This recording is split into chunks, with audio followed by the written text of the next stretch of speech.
पूर्णिमा कल की है और सावन का महीना लग जाएगा। जब आप शंकर के मंदिर में जाओ, शिव मंदिर में दुनिया के लोग आएंगे, आपके मुख से जब श्री शिवाय नमस्तुभ्यम 5 मिनट सबके मुख से निकलवाना, आपकी माला वहीं पूरी हो जाएगी और शिव आपको स्वीकार कर ले।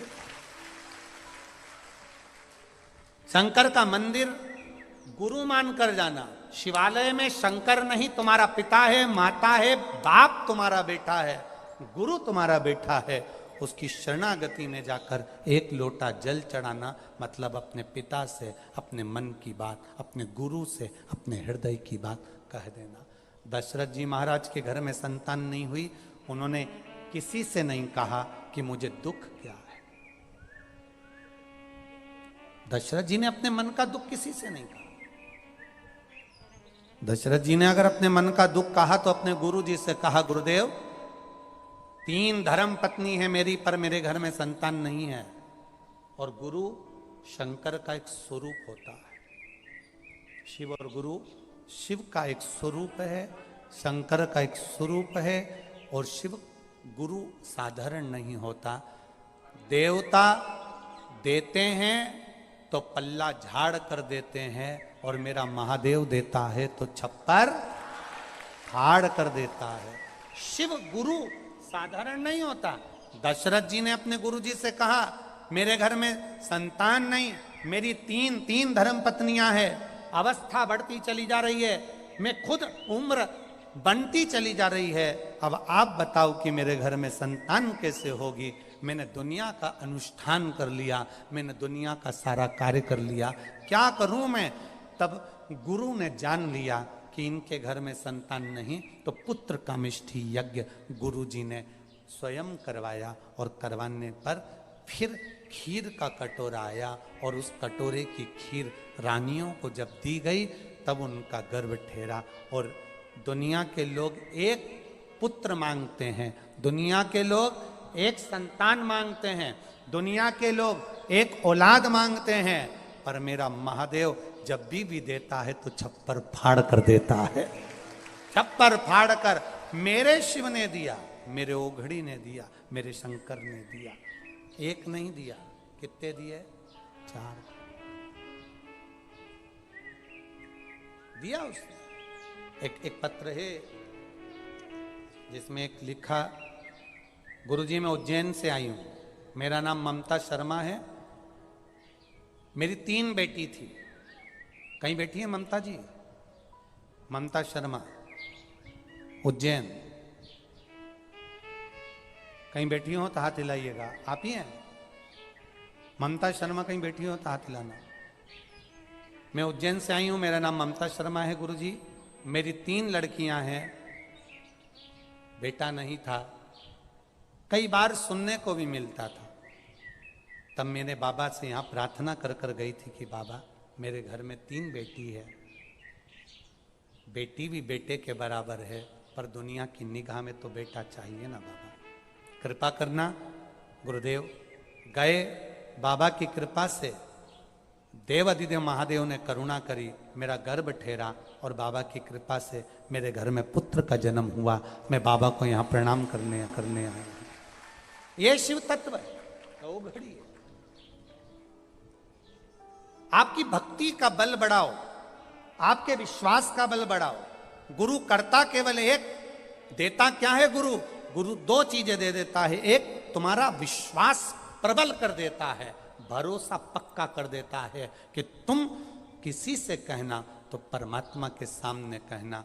दुनिया के हाथ जोड़कर देख लिए, दुनिया के आगे सलाम ठोक कर देख लिया, दुनिया ने कुछ नहीं दिया, तब उस देवाधिदेव महादेव के पास जाना जिसने भस्मासुर को सोने का कंगन दे दिया, लंकाधिपति रावण को लंका दे दी, और अपने भक्तों को चिरंजीवी होने का वर प्रदान कर दिया। वो साधारण नहीं हो सकता, तुमको भी खाली नहीं छोड़ सकता।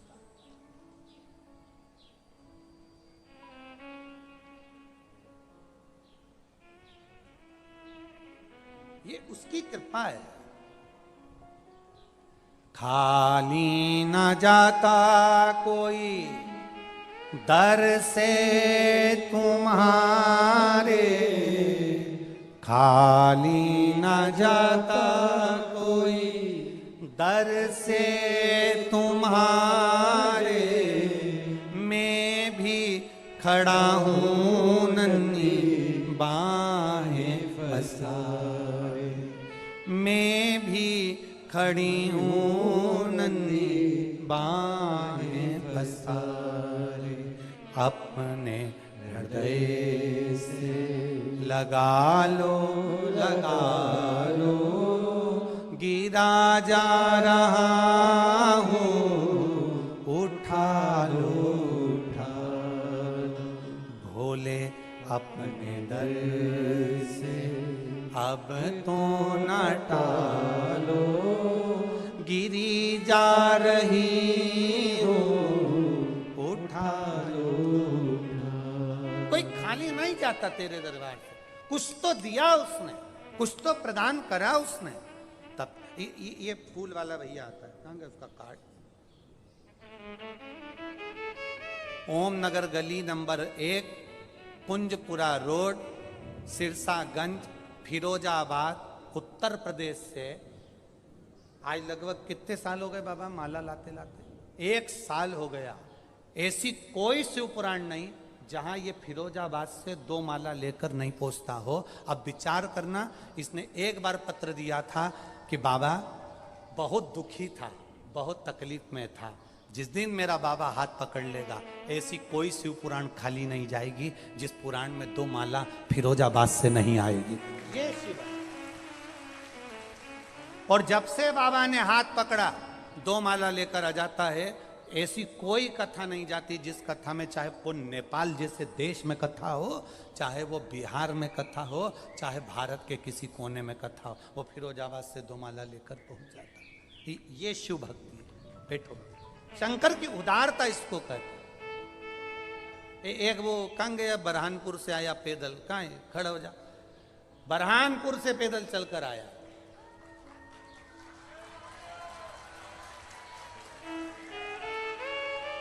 और इतना शंकर में रम गया, इतना कुछ सूझे ना सूझे शिव पुराण में पहुंच जाता। और बरहानपुर से अब की बार मैंने कहा क्यों कष्ट दिया शरीर को? अरे बाबा, जो बाबा ने दिया है वो मैं वर्णन नहीं कर सकता, इसलिए पैदल चलकर आ गया यहां तक, बरहानपुर से आ गया। ये शिव भक्ति, इसको ओघड़ी कहते हैं। आज कोई कह रहा था गुरुजी, पिछली बार हम कावड़ में आए थे सावन महीने में, हमने 2 लोटा पानी भर के शंकर जी को चढ़ाया था ना, कुबेर भंडारी को। वो कावड़ ऐसी भरी, ऐसी बाबा ने भरी गुरुजी कि हमारा घर बाबा ने ऐसा भर दिया कि अब हम सोच रहे हैं कि हम दूसरा मकान और बड़ा बनवा लें जिससे बाबा और देता चले। ये शिव तत्व है। अब करो तो करो क्या? शंकर है ओघड़ी, शिव है ओघड़ी।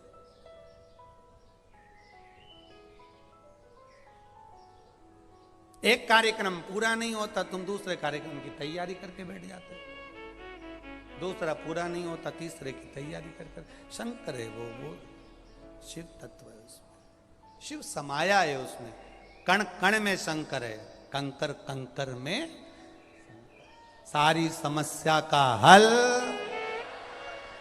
एक लोटा जल, बोल बम का नारा है, उसके सहारे पर जियो, दुनिया के नहीं। ये सांप धोखा देने वाले हैं, जितने मिलेंगे ना तुमको सांप चोटे, नंबर 1 के सब चोटे मिलेंगे। कोई तुम्हारी श्वास चुरा रहा है, कोई तुम्हारा धन चुरा रहा है, कोई तुम्हारा समय चुरा रहा है। मम्मी कहाँ जा रही, बई कहाँ जा रही, बाबूजी कहाँ जा रही है, इतने में कह दो मैं तो सीओर जा रही है, इतनी भीड़ में क्यों जा रही है, तो क्या बस मेरी मत, पानी गिरे, कीचड़ हो रहा है, इतना बैठने की जगह नहीं, लोग अखबार में लिख रहा है खूब भीड़, कहाँ जाए? बस लगन लगी भोलेनाथ से, मैं उनकी हो गई, मेरे मन में नहीं है धीर, मैं तो सीहोर जाऊंगी। बस ये लगन, अब जाना है, उसके चरणों तक पहुंचना हमारा काम है, फिर उसका हमारे यहां आना ये उसका काम, हम करें भजन उसका। एक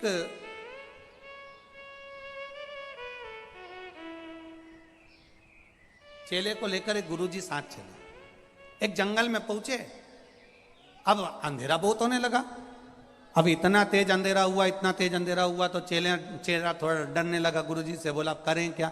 गुरुजी बोले, किसी का मकान देख लो, उसमें रात को रुक जाएंगे। अब एक झोपड़ा देखा, झोपड़े में सुंदर आवाज लगाई शिष्य ने, भैया हमको बाहर जंगल है, तुम्हारा कमरा दे दो, इसमें हम रुक जाएं, सुबह चले जाएंगे। बेचारे झोपड़े वाले ने रुका लिया, बहुत गरीबड़ा सा दिख रहा था। तो गुरुजी ने पूछ लिया, बहुत गरीब हो? झोपड़े वाला बोला, नहीं हम तो सेठ है, हम तो सेठ। आप गरीब दिख रहे हो? नहीं हम गरीब नहीं, हम तो सेठ। तो क्या सेठ कैसे? मेरे पास तो 50 एकड़ जमीन है। 50 बीघा जमीन? 50 एकड़ जमीन? हाँ 50 बीघा जमीन है। ओ फिर तो सेठ है। फिर ऐसे क्यों रहते हो? कहने लगे, साहब 50 बीघा जमीन है, पर हमारे गांव के लोग कहते हैं वो जमीन बंजर है, बेकार है, उसमें कुछ नहीं होता, इसलिए हमारी जिंदगी ऐसी जी रहे हैं, अब करें क्या? गुजारा कैसे होता है? हमारे पास में एक भैंस है, उसी का दूध निकाल कर बेच देते हैं, बस पैसा आता है, घर चला लेते हैं। अब तो गुरुजी को मालूम पड़ गया, गुरुजी आधी रात को उठे तो उसकी भैंस लेकर चले गए। चेले ने कहा, गुरुजी भैंस क्यों ले जा रहे हो? गुरुजी बोले, अपन तो ले चलो भैंस। अब चेले के सामने गुरुजी भैंस लेके चले गए। चेले को अच्छा नहीं लगा, बताओ गुरुजी कैसे हैं, भैंस लेगा बेचारे। अब भैंस ले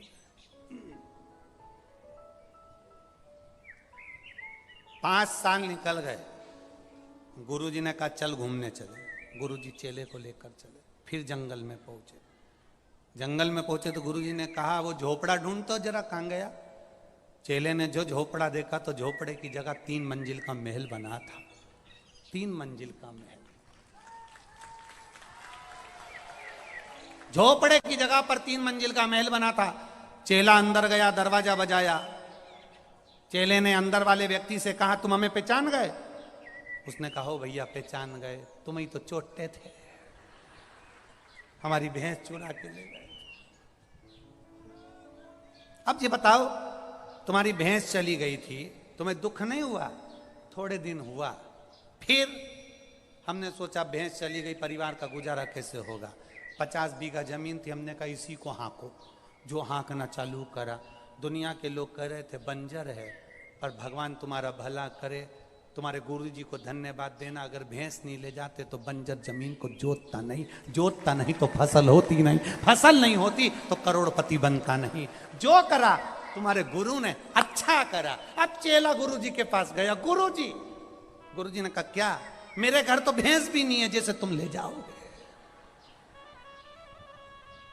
गुरुजी बोले,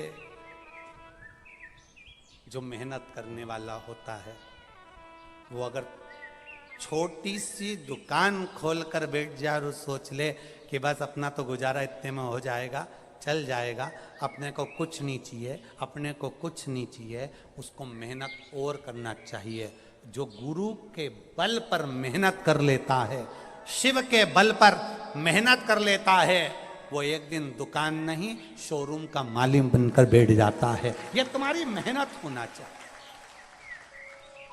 लगन तुमसे लगा बैठे जो होगा देखा जाएगा, तुम्हें अपना बना बैठे जो होगा देखा जाएगा। आप लगन लगाओ उस भोलेनाथ से, आप लगन लगाओ उस परमात्मा से, आप लगन लगाओ उस शिव से। जब तुम लगन लगा लोगे तो जीवन की सार्थकता हो। गुरु सोचता है वो दुनिया में कोई नहीं सोच सकता है। आप कह रहे हो गुरुजी हमको आशीर्वाद दे दो, हमको आशीर्वाद दे दो। होता है, लोग बाग बुलाते हैं। अब हमको कई लोग हमें भी बुलाते हैं कि साहब आप हॉस्पिटल का मुहूर्त करने आओ। अब वो कहते हैं हॉस्पिटल के लिए कुछ बोलो। अब हम भी कह देते हैं भगवान करे तुम्हारा हॉस्पिटल नहीं चले। अब वो कहते गुरुजी ऐसे शब्द क्यों बोल रहे हो? हमने कहा भगवान से हम ऐसी प्रार्थना थोड़ी ना करेंगे कि तुम्हारा हॉस्पिटल खूब चले, लोग बीमार हो के आए। हम तो यही भगवान से प्रार्थना करें कि कोई नहीं आए। बोलो सही है कि गलत है? अब उतने में अगर किसी को बुरा लग जाता है तो वो हमें हॉस्पिटल का मुहूर्त करने ही नहीं बुलाते, मत बुला। पर हम भगवान से ये थोड़ी ना कहेंगे तुम्हारा हॉस्पिटल खूब चले। आप में से कितने लोग हैं जो भगवान से आशीर्वाद लेंगे कि भगवान हमारा हॉस्पिटल खूब चले, लोग बीमार पड़े, दुखी हो, कष्ट में हो और हॉस्पिटल आए। अपन तो भगवान से प्रार्थना करेंगे, भगवान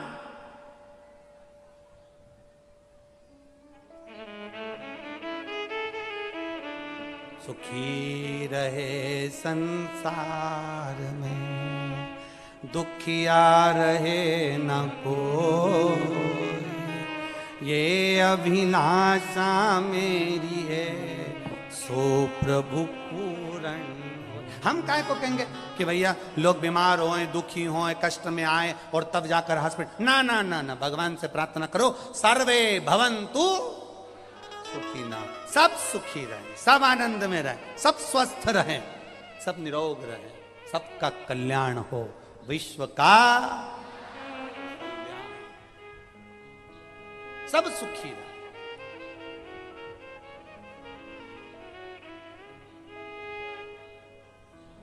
और जब आपके भीतर यह भाव आ जाएगा कि जगत का कल्याण हो, विश्व का कल्याण हो, सब सुखी रहें, मतलब आपने सुख की कामना दूसरे के लिए करी है तो आपके भीतर स्वयं सुख पनपने लगे, अपने आप सुख आए।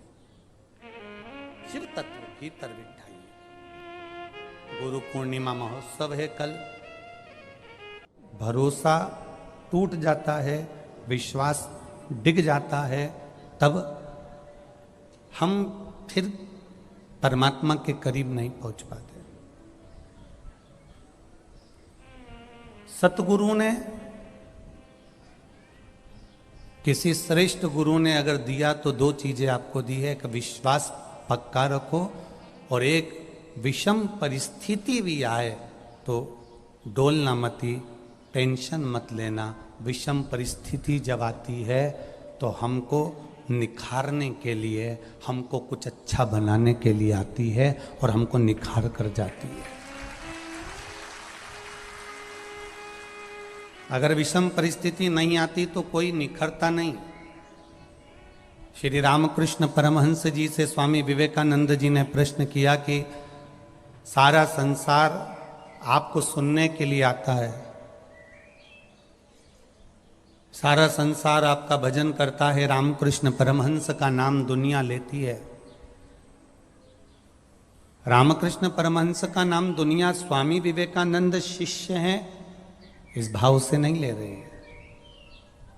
रामकृष्ण परमहंस जी का नाम, स्वामी विवेकानंद जी इनके शिष्य हैं रामकृष्ण परमहंस जी के, इसलिए रामकृष्ण परमहंस जी का नाम नहीं लिया जा रहा। रामकृष्ण परमहंस जी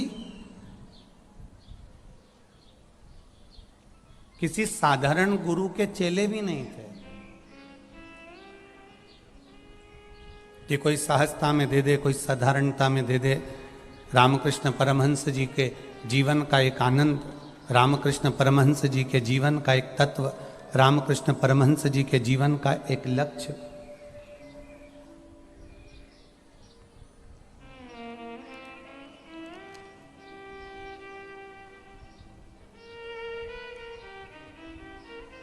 रामकृष्ण परमहंस जी के जो गुरु थे बाबा तोतापुरी जी महाराज,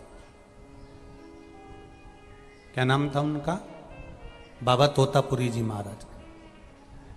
ये रामकृष्ण परमहंस जी के गुरु थे।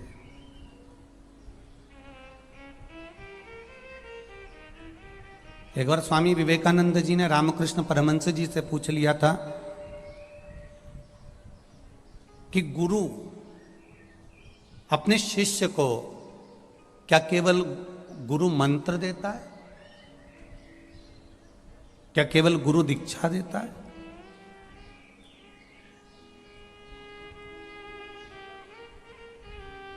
स्वामी विवेकानंद जी ने रामकृष्ण परमहंस जी से पूछा था, क्या गुरु अपने शिष्य को केवल गुरु मंत्र देता है, गुरु दीक्षा देता है, इसके सिवाय कुछ नहीं देता? रामकृष्ण परमहंस जी ने स्वामी विवेकानंद जी से कहा, गुरु अपनी पूरी जायदाद अपने बेटे को देता है।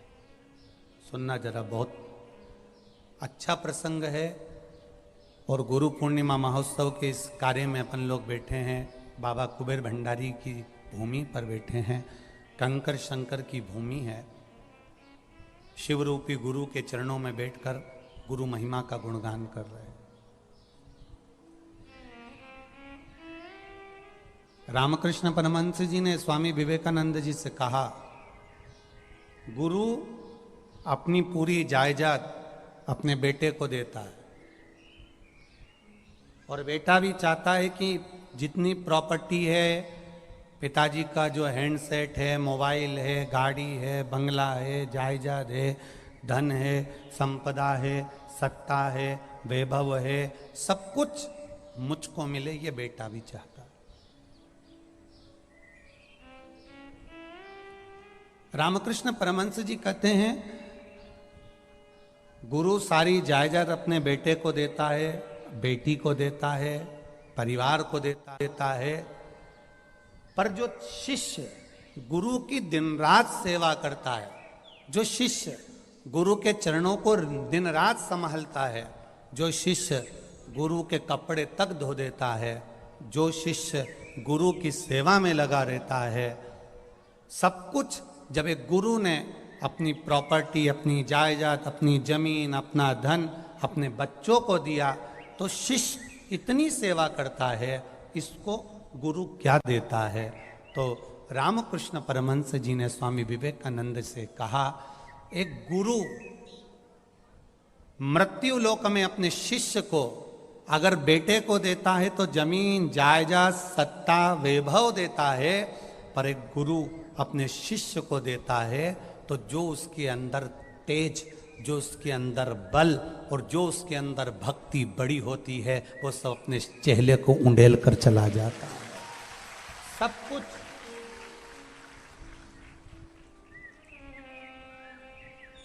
एक गुरु रूपी पिता अपने बेटे को जायदाद दे देगा, जमीन दे देगा, गाड़ी दे देगा, बंगला दे देगा, हैंडसेट दे देगा, जमीन, जायदाद, संपदा, दौलत, सत्ता, जेवर, आभूषण, सब कुछ दे देता है, पर चेले को कुछ ना दे तो भी चेले को एक असली गुरु अपना पूरा जो भजन किया होता है, जो भक्ति करी होती है, जो स्मरण करा होता है, जो कीर्तन करा होता है, जो मंत्र जाप करा होता है, वो गुरु अपने चेले को वो भक्ति का तेज प्रदान कर कर चला जाता है कि इससे तू कहीं हारने वाला नहीं है, तेरी विजय हर जगह प्राप्त हो सके।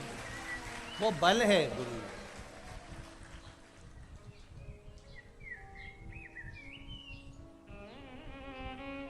वो बल गुरु के अंतर्गत है।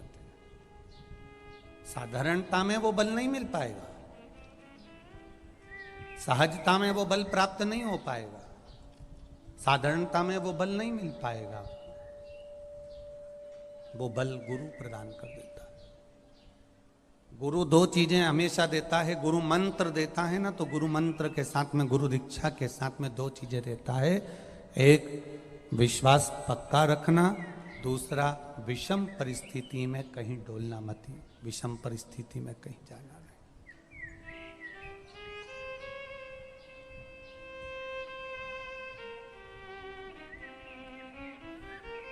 और जिसका तुम गुरु मंत्र ले रहे हो, जिसको तुम गुरु बना रहे हो, जिसको तुमने दिल से गुरु मान लिया, जिसको तुमने हृदय से गुरु मान लिया, जिससे तुमने गुरु मंत्र ले लिया, अब इतना अंदाजा लगा कर रखना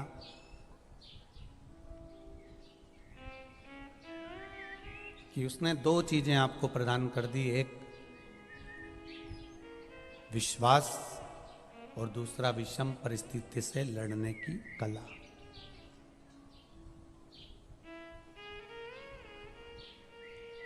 हाँ, शिष्य डोल सकता है,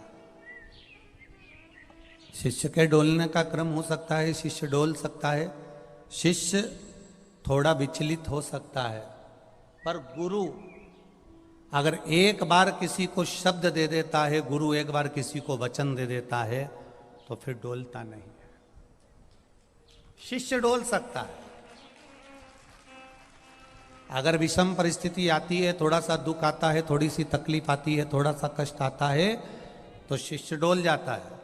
चेले के मन में आ जाता है कि बताओ अब मैं क्या करूं। इतने में कोई दूसरा आकर बोल देगा, अरे कहाँ इनके चक्कर में पड़ा, चल मैं तेरे को ऐसी जगह लेके चलता हूं, मां बस ऐसे घुमा के यूं फेंक दे तो सब काम हो जाए। अच्छा, बस अपने गुरु पर से विश्वास उठाकर दूसरे गुरु के पास चले।